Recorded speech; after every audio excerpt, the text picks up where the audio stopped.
I would unironically support a ban on meat eating. There is no such thing as like consumer side activism. There is no like voting with your fucking dollar. It means real change is being affected rather than some performative personal transformation. Don't look at it on an individual scale. That's the problem. You can't look at things on an individual scale because individually we don't make that big of a difference, right?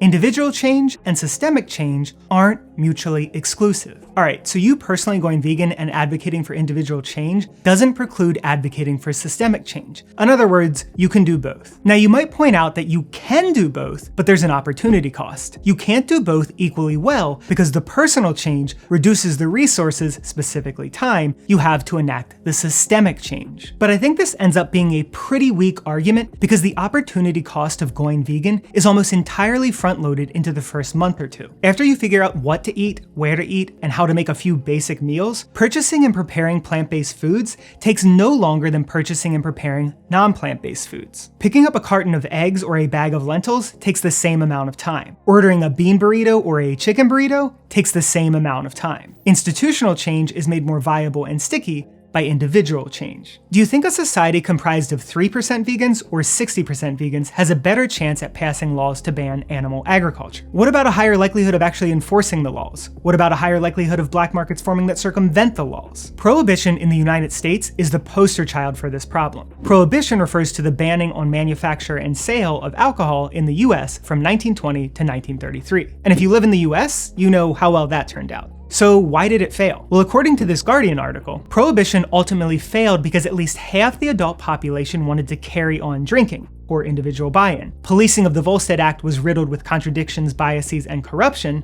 not enforced well, and the lack of a specific ban on consumption.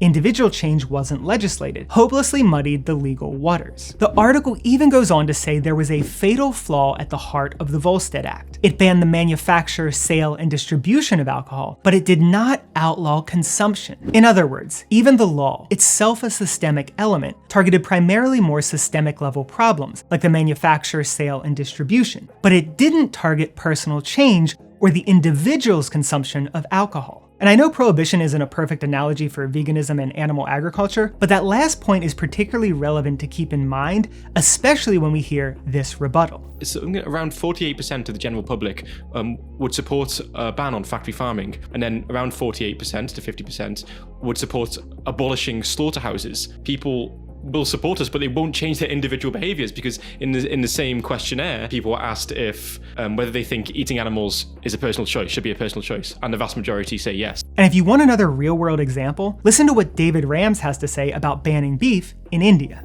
India is a perfect example. It's where I am right now. They banned beef in most of the states here, and because the public was not on board, beef just became a black market item. So now, not only are they still killing animals and eating beef, they're doing it out of the government's sight. So can you imagine how much worse that is for the animals? And you know, obviously it was never better, but now it's about as bad as it could ever be because it's underground with no rules, no laws, and nothing. All right, the next two reasons are going to involve just a little bit of math, but I promise it's worth it since I personally haven't seen anyone else raise these objections quite like this. Per capita matters. So I rarely see anyone bring this up, but it's relevant. Imagine I told you there were 10,000 murders last year in China and only 9,000 murders in Ireland. And then I said, I guess China's just more dangerous than Ireland. This would be patently misleading since China's population is so much larger than Ireland's, and therefore we would expect significantly more murders. The more relevant question to ask would be, how many murders were there per capita or per person? How many murders were there when you adjust for the population size? Failing to account for this is one of the most well-recognized ways to lie with statistics, and I think we've lied to ourselves in a somewhat similar way when talking about individual versus systemic change. In other words, you can't look at the impact of an organization with 100,000 people and compare that to the impact of one person without adjusting for the 100,000 times multiplier of human time, human ingenuity, and human work. If you work at a drug company with 100,000 people and your new drug gets FDA approved, you don't get to take 100% of the credit for that. Roughly speaking, you get to take 1/100,000th of the credit for that. So let's try and get a rough estimate for individual and systemic impact per capita in a vegan context. Based on the numbers I've seen, you'll save somewhere between 32 to 582 animals per year by going vegan. The low-end estimate of 32 comes from the book Veganomics, and the high-end estimate of 582 comes from countinganimals.com. But there's other estimates like this analysis from Animal Charity Evaluator, which lands on 105 animals per year, while the vegan calculator says 365 animals per year. But we'll get back to those later. All right, so what about systemic changes? Well, let's take one of the poster children of systemic action: petitions. According to this paper, the vast majority of petitions do not achieve any measure of success. Over 99% fail to get the 10,000 signatures required for an official response, and only 0.1% attain the 100,000 required for a parliamentary debate. So this means you'd have to sign 100 petitions just to get one official response, which of course isn't an actual institutional change. And you'd have to sign 1,000 petitions just to get a parliamentary debate in the UK. And again, a debate doesn't necessarily result in an institutional change. Also, have you signed that many petitions this year? Has the person claiming it's all about institutional change signed that many petitions this year? Or in their entire life? Alright, so back to per capita effect here. According to the same paper, in the UK there were about 7 million signatures for about 20,000 petitions. That means on average you need about 370,000 signatures just to get one petition up for parliamentary debate. And let's say that petition saved 100,000 animals per year. Per capita, that is, per person, you'd have saved about 1/4 of an animal per year. 1/4. That's 120 times less than even the lowest estimate for going vegan, which remember was roughly 32 animals per year. Alright, but that's assuming each signature is an individual person. What if all those signatures were redundant? It was all the same people signing. You'd have 100,000 animals saved for 100,000 people contributing their signatures.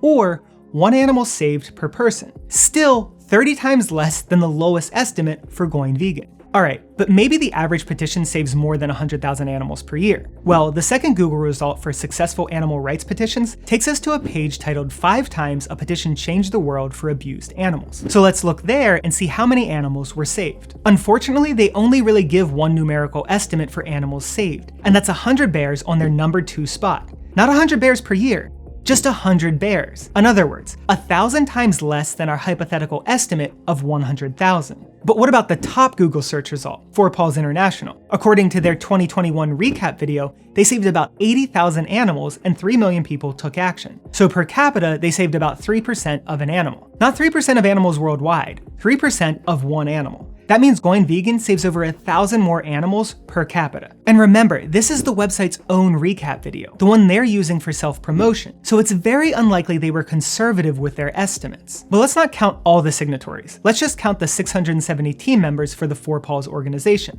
What's the per capita then? About 121 animals saved per person. So more than the low-end individual estimate of 32, but still significantly less than the high-end estimate of 582. Alright, so I know some of you might be feeling a little angry right now. The tone of this video, the title, the content, seems like I'm shitting on 4Paws, animal rights petitions, and systemic change in general.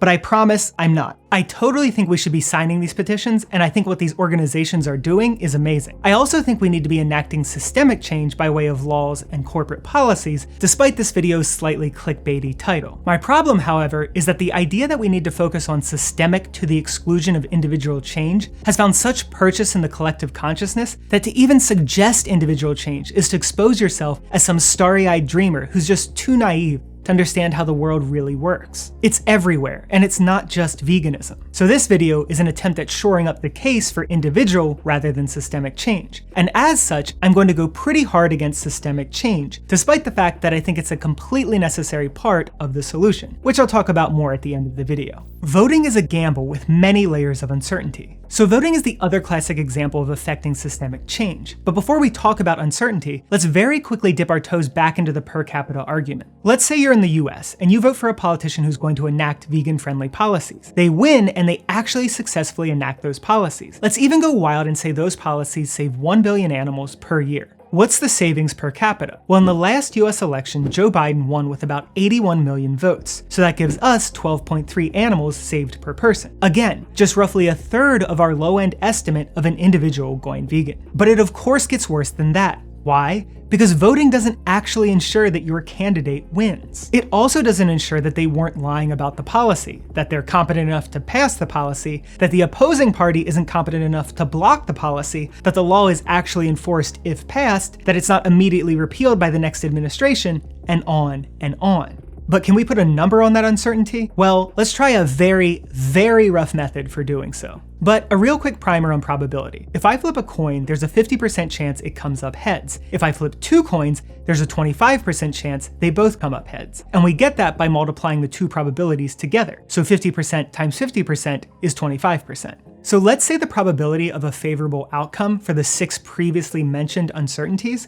is 50%. How likely is it our vote would even result in a given policy getting enacted? Well, we'd multiply the probabilities of those 6 events, which would give us a 1.6% chance of a successful policy being implemented, which, if you live in the US, probably sounds overly optimistic. So that's a 1.6% chance of your vote saving 12.3 animals per year. Or to put it another way, on average, your vote would save about 1/5 of an animal per year. Alright, probabilities obviously get more complex than that, but I just wanted to paint a general picture of the sort of uncertainty we're up against, and the ways in which uncertainties multiply even if we had a politician that campaigned on vegan-friendly policies. And I promise that's the last bit of math. Many systemic changes are more time-intensive and difficult to implement than individual changes. Alright, so you might be saying, well sure, just signing petitions or voting might not do much, but there's other ways to affect systemic change, like running for office or going to animal rights protests or organizing political pressure campaigns or starting a YouTube channel and spending hours upon hours researching, writing, and editing videos and interviewing people in the street for funsies.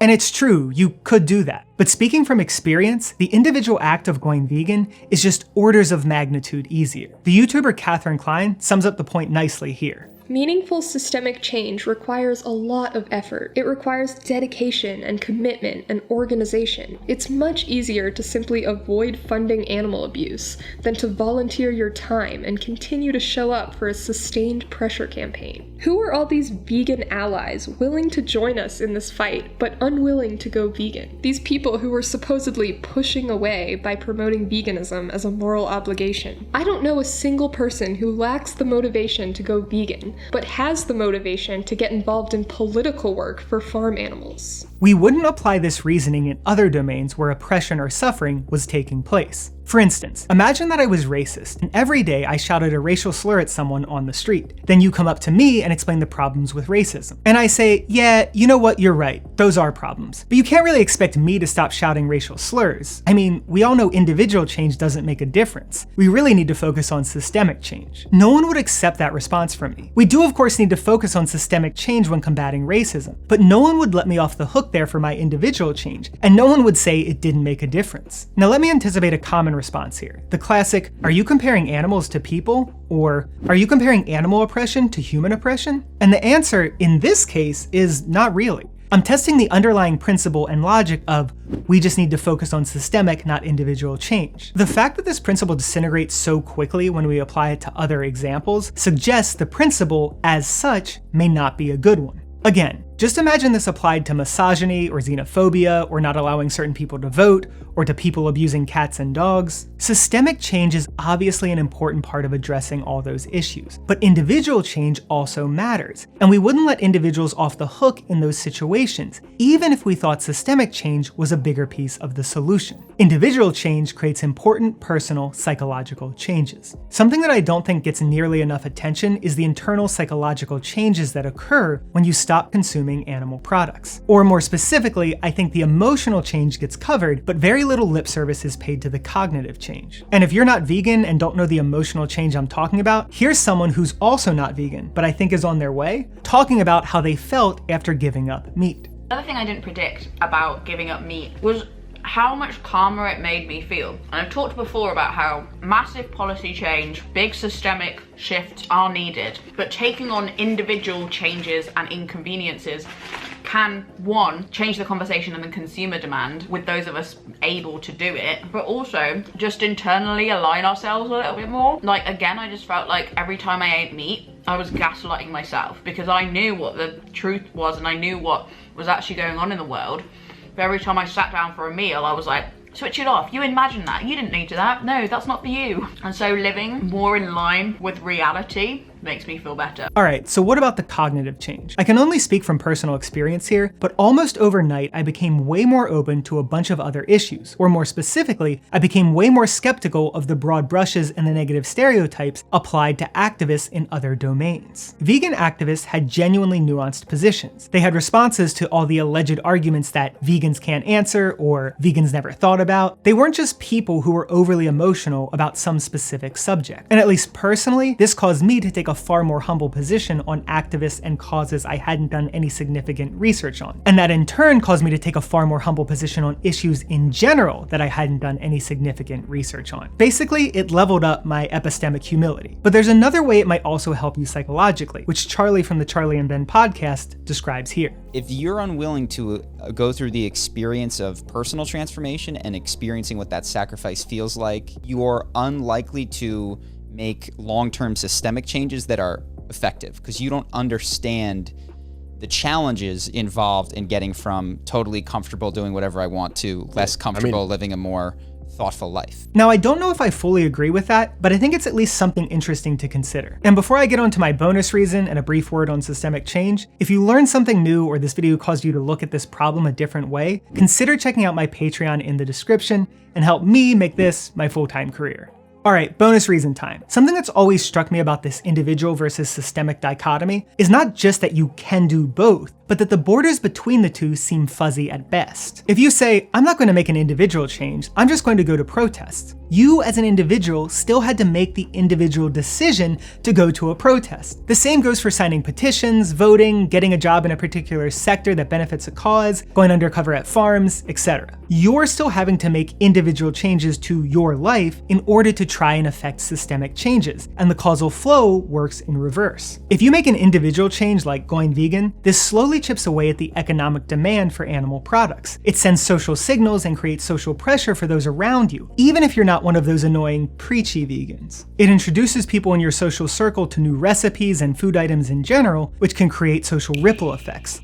The line between individual and systemic change is porous, with causes and effects flowing freely back and forth between them. So when someone gives you this line that we don't need to focus on individual change, drill down and see if they even know what it is they're claiming. Alright, so as I said, I'm not advocating against systemic change or petitions or voting. All these things have a place in ending animal oppression. I focused on national voting and national petitions, but there's also local political races and local petitions and e-petitions like change.org. Plus, voting or signing a petition generally doesn't take a ton of time, so they're not burdening you with some huge opportunity cost. Additionally, organizations like 4Paws saved around 80,000 dogs last year. For most people watching this channel, going vegan isn't going to save any dogs. You can also get involved in direct action like going undercover at farms or through acts of civil disobedience. And it's undeniable that putting pressure on individuals with more influence will have a larger effect than putting pressure on a random accountant in Ohio. In other words, due to time and quantitative restraints, I only looked at a few forms of systemic action. Also, regardless of how many people are on board and go vegan,